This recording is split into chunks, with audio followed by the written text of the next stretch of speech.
बिलाल हबशी, हबशी का बेटा, गुलाम, गुलाम का बेटा।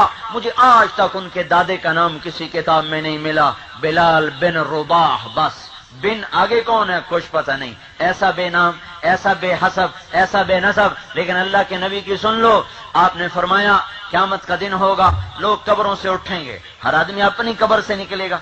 आप अपनी कब्र से निकलेंगे। आपने कहा मेरे दाएं तरफ से अबू बकर निकलेगा, मेरे बाएं तरफ से उमर निकलेगा। बिलाल की कब्र शाम में है, लेकिन आपने फरमाया बिलाल मेरे कदमों से उठाया जाएगा। सारी कायनात में सिर्फ एक इंसान है, एक इंसान जो अपनी कब्र से नहीं उठेगा, जो मोहम्मद मुस्तफा सैयदुल कौनैन सल्लल्लाहु अलैहि वसल्लम के कदमों से उठाया जाएगा। और आपने फरमाया निकलते ही अजान देगा और 70,000 फरिश्ता आपने फरमाया मेरा इस्तकबाल करेगा। बल्कि जब दुनिया मिट जाएगी, मदीना मिट जाएगा, गुंबद गिर जाएगा, बैतुल्ला टूट जाएगा और धरती पे इस्लाम का नाम